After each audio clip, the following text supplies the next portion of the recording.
말씀 한 절씩 교독하면서 읽도록 하겠습니다. 유다 왕 여호야김이 다스린 지 3년이 되는 해에 바벨 왕 느부갓네살이 예루살렘에 이르러 성을 에워싸더니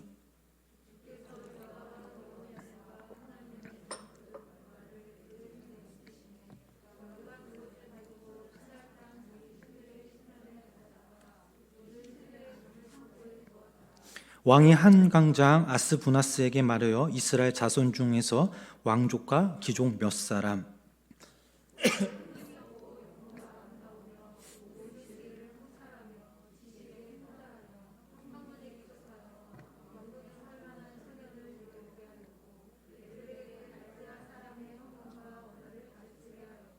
또 왕이 지정하여 그들에게 왕의 음식과 그가 마시는 포도주에서 날마다 쓸 것을 주어 3년을 기르게 하였으니 그 후에 그들은 왕 앞에서 서게 될 것이더라.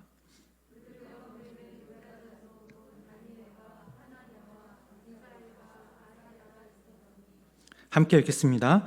한간장에 그들의 이름을 고쳐 다니엘은 베드사셀이라 하고 하나냐는 사드락이라 하고 미사엘은 메삭이라 하고 아사랴는 아벤누고라 하였더라. 아멘. 할렐루야. 오늘도 하나님이 기하는 날과 우리 성도님들 삶 가운데 또 이 시간 함께 하시길 주님의 이름으로 간절히 축원합니다. 우리 좌우에 계신 분들과 함께 이렇게 인사하겠습니다. 하나님은 당신을 사랑하십니다. 예.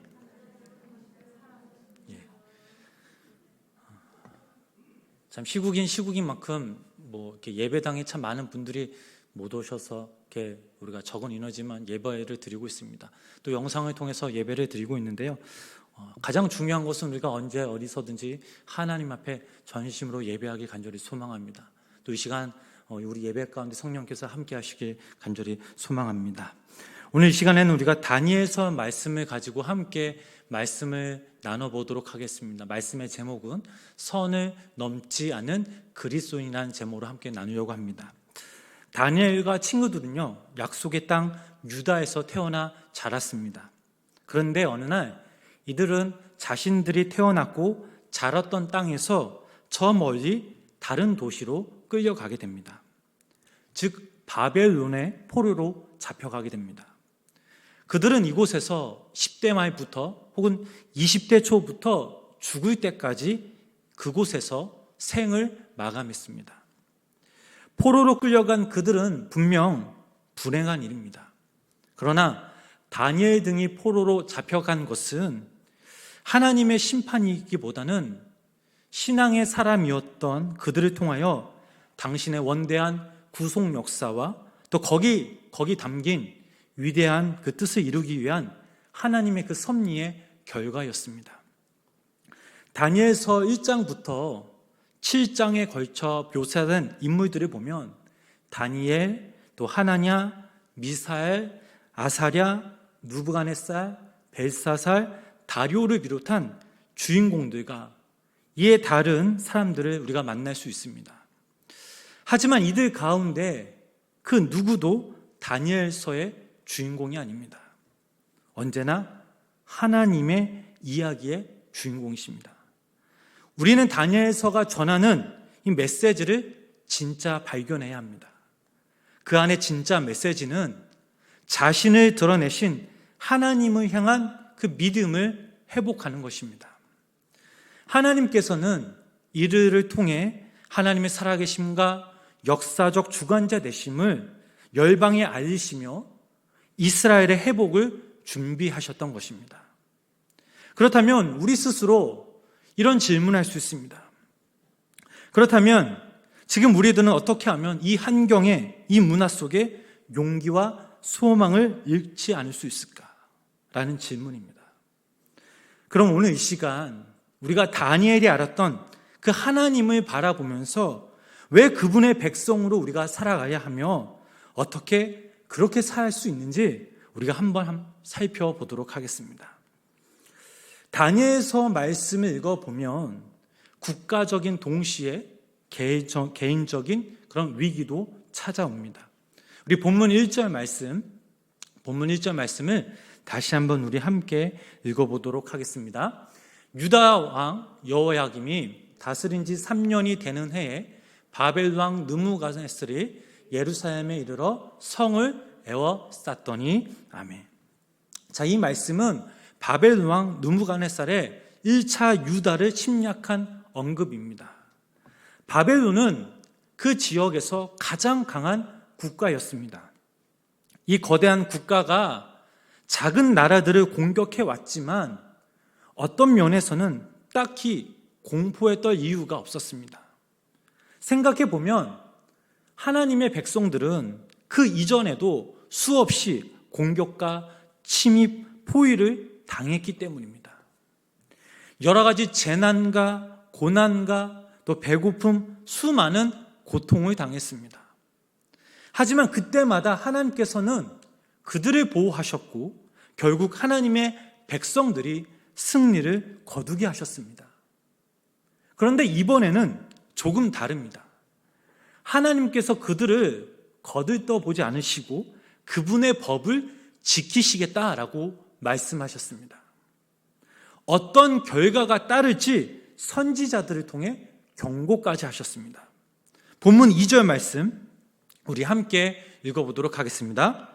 주께서 유다 왕 여호야김과 하나님의 전 그릇 얼마를 그의 손에 넘기심에 그가 그것을 가지고 신할 땅 자기 신들의 신전에 가져다가 그 신들의 보물 창고에 두었더라. 아멘. 자, 결국 재난이 임했습니다. 왕과 수많은 백성들이 바벨론에게 포로로 끌려가고 하나님의 집, 곧 하나님의 그분의 백성 가운데 거하심을 상징하는 그 성전이 파괴되었습니다. 어찌 보면 아담과 하와가 에덴 동산에서 쫓겨난 이래 하나님의 백성이 겪은 가장 큰 역사적 위기였습니다. 바벨론의 그 신들이 성경의 하나님, 곧 이삭과 아브라함과 야곱의 하나님보다 강해 보였습니다. 그러나 사실 우리가 기억해야 할 사실은 역사는 단순히 인간들 사이에서 인간의 뜻으로 말미암아 우연히 발생된 사건들의 기록이 아니라는 사실입니다. 즉 모든 역사는 인간이 쓴 세상에 대한 하나님의 섭리의 기록인 것입니다. 이 사실을 우리가 늘 헤아리고 또 기억해야 합니다. 그 당시 이스라엘 백성들이 느꼈던 바벨론이라는 이 국가는 초강대국이었고 바벨론 제국을 최전성기로 이끈 느부갓네살이 절대 주권자처럼 보였습니다. 그러나 그가 그처럼 나라를 강성케 할 수 있었던 것은 다름 아닌 하나님의 섭리와 계획 때문이었습니다. 아울러 느부갓네살이 절대 군주로 막강한 권력을 행사하고 있었다라는 것은 사실이지만 사실 그는 자기 앞에 어떤 일이 일어날지도 몰랐으며 설령 무슨 일이 일어날지를 안다 해도 어떻게 대처할지를 조차 모르는 자였습니다. 다니엘서가 말하고 싶은 것이 바로 이것입니다. 이 세상에 아무리 강한 나라도 아무리 큰 권력을 휘둘렀던 왕도 결코 이 세상의 진정한 주인이 아니라는 사실입니다. 그 누구도 자기들 마음대로 이 세상 역사를 좌지우지는 못하였습니다. 또 그들의 권세나 영화는 결코 영원한 것이 아니었습니다. 모든 것을 주장하시는 하나님의 섭리가 있음을, 무엇보다 우리의 삶의 자리에서 역사의 진정한 주인 되신 그 하나님께서 인정하신 삶, 의미 있고 가치 있는 우리가 그 삶을 살아갈 수 있다는 사실입니다. 오늘 우리가 이 말씀을 통해 우리가 깨닫는 것이 있습니다. 본문 3절 4절 말씀 우리 다시 한번 함께 읽어보도록 하겠습니다. 왕이 한간장에게 아스부나스에게 말하여 이스라엘 자손 중에서 왕족과 귀족 몇 사람 곧 흠이 없고 용모가 아름다우며 모든 지혜를 통찰하며 지식에 통달하며 학문에 익숙하여 왕궁에 설 만한 소년을 데려오게 하였고 그들에게 갈대아 사람의 학문과 언어를 가르치게 하였고 아멘. 자, 느부갓네살은 이 왕은 나라를 운영하는 그 법을 알았습니다. 그는 한 신하에게 유다 사람 가운데 최고의 인재들을 자신의 왕궁으로 데려와 학문과 언어를 가르치게 명령하였습니다. 그들이 패배한 이스라엘의 그 세계관을 완전히 벗어버리고 바벨론의 훌륭한 시민이요 신하가 되도록 만들었습니다. 그리하여 그들이 익숙했던 모든 것, 안전하고 편안한 일상에서 낯선 곳으로 끌려갔습니다. 하지만 장소가 달라진 것만으로는 이 유다 청년들을 무너뜨리기엔 충분하지 않았습니다. 그래서 그 다음 단계로 교육을 전환시켰던 것입니다. 그들에게 바벨론, 곧 갈대아의 문학과 언어를 가르쳤습니다. 이것이 바벨론 정복자들의 목표였습니다. 그리고 청년들의 이 이름을 바꾸었습니다. 우리 본문 6절, 7절 말씀 우리 함께 읽어보도록 하겠습니다. 그들 가운데는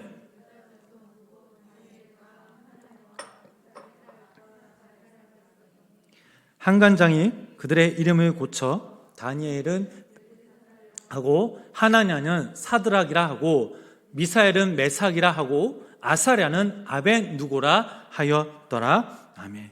자, 이들의 이름을 바벨론식의 이름으로 바꿨습니다. 이 이름들에게도 신을 높이는 의미가 담겨져 있지만 이 신은 하나님이 아닌 다른 신이었습니다. 그 신은 다른 바벨론의 신들이었던 거죠. 이 청년들은 새로운 이름과 함께 새로운 정체성을 받았고 바벨론식의 그 조치를 따랐습니다. 그곳에서 살아남으려면 그들의 문화와 언어를 따를 수밖에 없었던 것입니다. 여기서 하나 더, 혹시라도 그들이 말썽을 일으킬지 모르는 이 유대 청년들을 바벨론의 충성스러운 신하들로 개조하기 위해 한 가지 더 조치가 내려졌습니다. 그 말씀이 본문 5절 말씀입니다. 함께 그 말씀 읽어보겠습니다. 또 왕이 지정하여 그들에게 왕의 음식과 그가 마시는 포도주에서 날마다 쓸 것을 주어 3년을 기르게 하였으니 그 후에 그들은 왕 앞에서 서게 될 것이라. 아멘. 그들에게 왕의 음식 그리고 포도주를 주었지만 그들은 단호하게 거부하였습니다. 본문 8절 말씀에 뭐라고 나와 있습니까? 그 말씀 함께 읽어보겠습니다. 다니엘은 뜻을 정하여 왕의 음식과 그가 마시는 포도주로 자기를 더럽히지 아니하리라 하고 자기를 더럽히지도 아니하도록 한간장에게 구하니. 아멘. 다른 곳으로 자신들을 끌고 오는 것은 막을 수가 없었습니다. 바벨론의 강요로 언어와 교육 또한 거부할 수 없었습니다. 새롭게 주어진 이름 역시 이들은 거부할 수 없었습니다. 하지만 이 식단만큼은 그들은 거부하기를 원하였습니다. 그렇다면 우리들은 이렇게 생각할 수 있습니다. 아니, 이제껏 다 수락하였던데 왜 굳이 먹는 것을 두고 그렇게 고집을 피울까라며 우리는 생각할 수 있습니다. 구약 성서에서 이스라엘 백성들의 그 모습을 보면 그들의 중요한 특징 가운데 무엇을 먹을지 먹지 않을지에 대한 그분의 법을 확실하게 따랐던 것입니다. 이것은 단순히 식단의 문제가 아닙니다. 이것은 자신들이 하나님께 속했다는 깊은 확신을 외적으로 드러내고 있는 것입니다. 바벨론으로 포로로 잡혀간 이들이 강제로 교육을 받고 이름이 바뀌었지만 그러나 이들은 유대의 신앙적 뿌리로 하나로 묶어주는 이 마지막 끈은 바로 음식이었던 것입니다. 그래서 다니엘은 결정합니다. 지금까지는 다 받아들일 수 있어도 이것은 제가 받아들이기 힘듭니다. 여기까지가 우리의 한계선입니다 라고 분명하게 자신의 입장을 밝혔습니다. 다니엘과 이 친구들은 무슨 문제를 일으키는 사람들도 아니었습니다. 신앙을 지킨다고 해서 그들에게 미움을 받는 것도 아니었습니다. 9절 말씀을 보니까 하나님이 다니엘로 하여금 은혜와 긍휼을 얻게 하신지라 라고 나와 있습니다. 나중에 왕 앞에 섰을 때에도 다니엘과 친구들은 그 무리들 중에서 가장 지혜롭고 뛰어난 사람들이었습니다. 이들 스스로 절대 넘지 않기로 결심한 것은 그들의 깊은 뿌리와 연관이 있습니다. 바벨론 왕의 심기를 건드리는 한이 있더라도, 목숨을 잃는 상황이 오더라도 그들 스스로 어떠한 선을 넘지 않기로 결심합니다.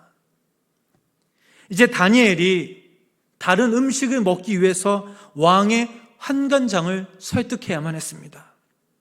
이 한간장은 다니엘과 이 친구들을 좋아했지만 자신의 목숨이 붙어 있는 것보다 더 좋아하는 것은 아니었습니다.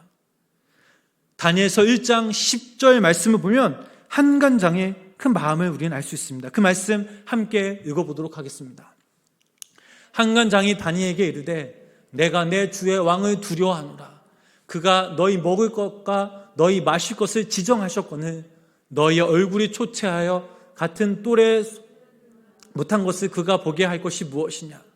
그렇게 되면 너희 때문에 내 머리가 왕 앞에서 위태롭게 되리라 하니라. 아멘.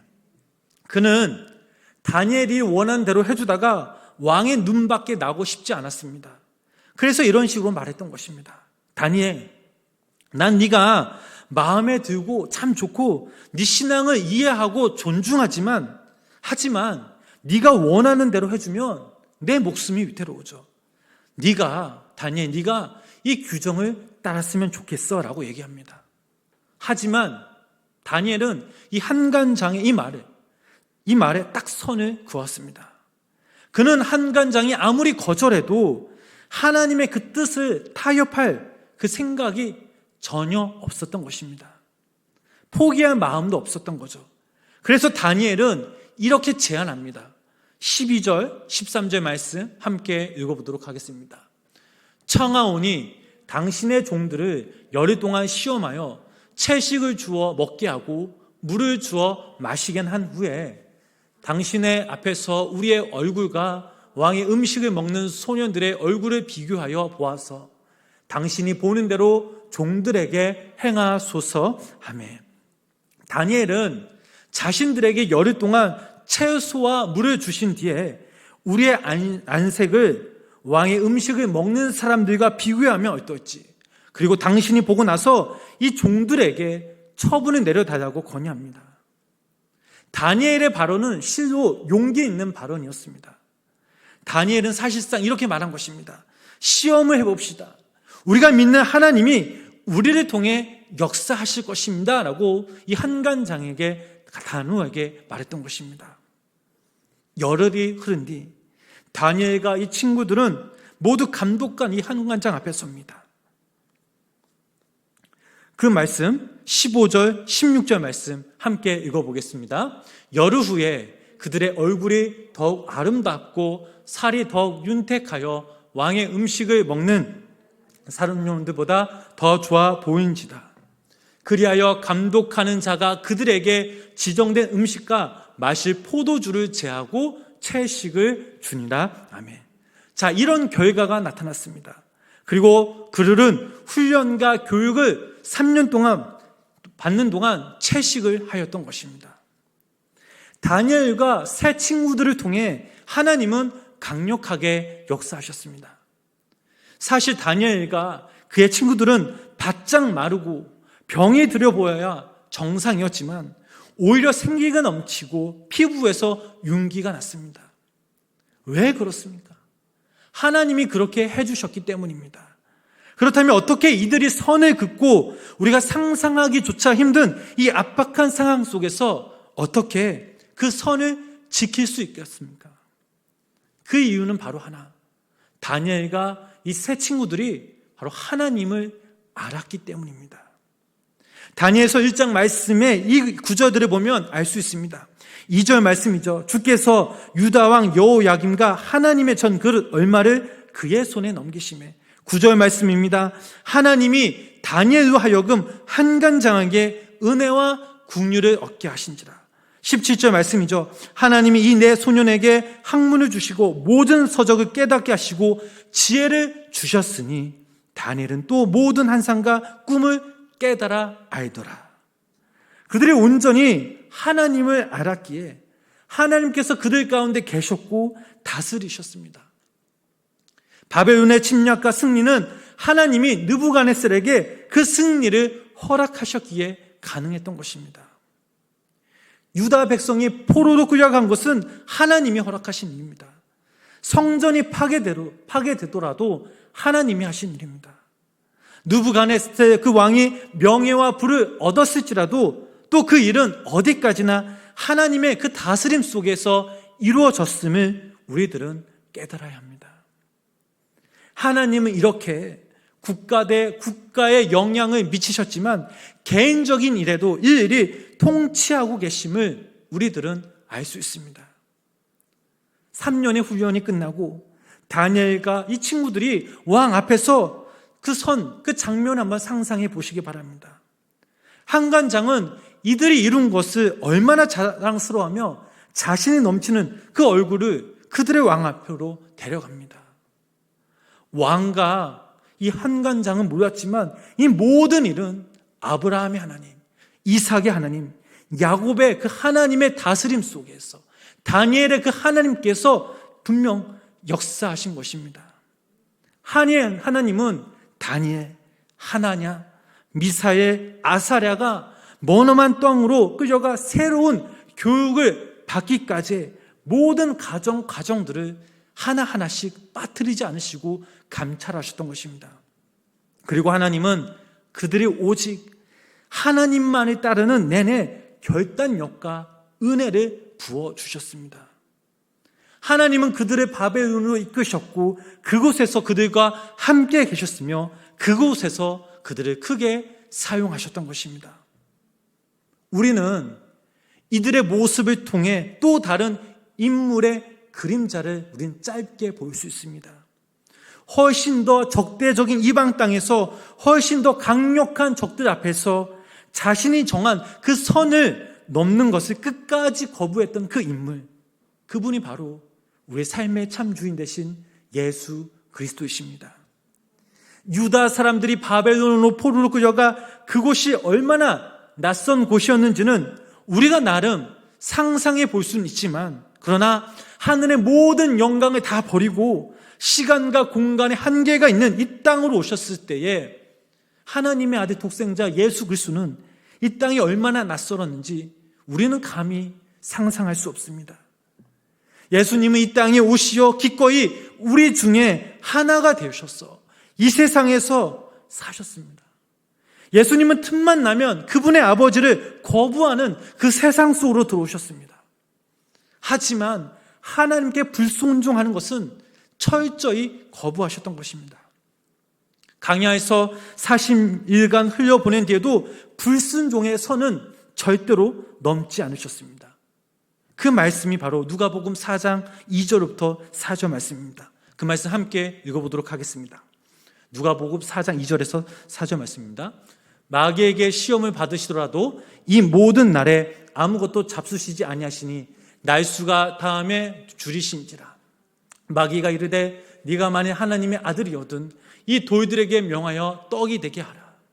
예수께서 대답하시되 기록된 바 사람이 떡으로만 살 것이 아니라 하였느니라. 아멘.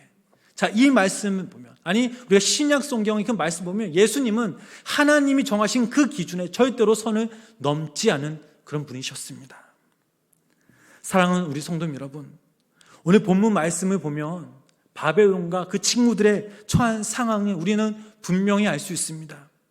포로되어 바벨론의 볼모로 사로잡혔다는 그 사실, 왕을 위해서, 또한 바벨론 제국을 위해 교육받았다는 그 사실, 바벨론 왕실에서 내린 음식을 먹고 포도주를 마셔야 한다는 그 사실, 그들의 이름이 바벨론식으로 개명되어 그들의 삶 전체가 바벨론을 위한 것이 되어야 함을 우리는 이 말씀을 통해 알 수 있었습니다.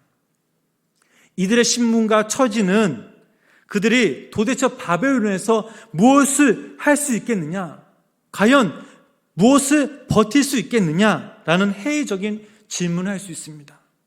그러나 그 이후 그들의 상황을 보면 절망적인 상황이었을지라도, 포기할 수밖에 없는 상황이었을지라도 그들은 의연하게 믿음을 지키며 하나님께 나아갑니다.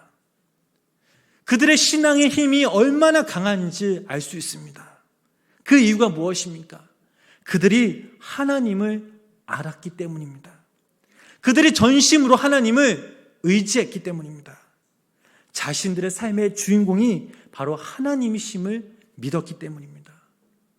성도님 여러분, 우리가 사는 이 세상은 참으로 어지럽고 복잡한 이 혼란한 세상입니다. 예나 지금이나 앞으로 우리에게 어떠한 일이 일어날지는 그 누구도 모릅니다. 이런 위기가 찾아오면 우리 속에 있는 것이 여실히 드러납니다. 이런 순간에 무너지지 않을 것이라고 장담하지 말아야 합니다. 포기할 수밖에 없다고 미리 속단하지 말아야 합니다. 중요한 것은 우리가 먼저 우리 스스로 결단해야 합니다. 어느 선을 절대 넘지 않을 것에 대한 하나님을 향한 그 고민이 필요합니다. 우리가 기도하면서 신중하게 우리 스스로 하나님의 말씀을 기준 삼아 그 선을 긋고 그 선을 넘지 않도록 우리 스스로 매 순간순간마다 부단히 노력해야 합니다. 우리가 긋고 지킬 선이 무엇인지 알 때에 우리는 절대 이 세상에 굴복하지 않고 우리의 신앙, 우리의 믿음을 지키며 온전히 하나님을 따를 수 있습니다. 바라기는 우리 생명나무교회 모든 성도님들이 우리의 삶의 그 자리에 처했든지 개의치 않고 상황과 형편에 굴하지 않고 우리의 상황을 받아들여서 하나님이 우리들에게 정해 주신 그 선을 지키며 하나님을 믿는 그 믿음, 하나님의 역사가 얼마나 크고 견고하며 위대하신가를 다니엘처럼 날마다 체험하시는 귀한 믿음의 성도님들의 삶이 되시길 주님의 이름으로 간절히 축원합니다. 기도하겠습니다. 하나님, 오늘도 이 시간 우리가 주님을 찬양하며 예배합니다. 우리 마음 가운데 성령님 함께하여 주시사 아버지 하나님, 오늘 들은 우리가 말씀을 붙들고 다시 한번 우리가 주님께 결단하게 하여 주시옵소서.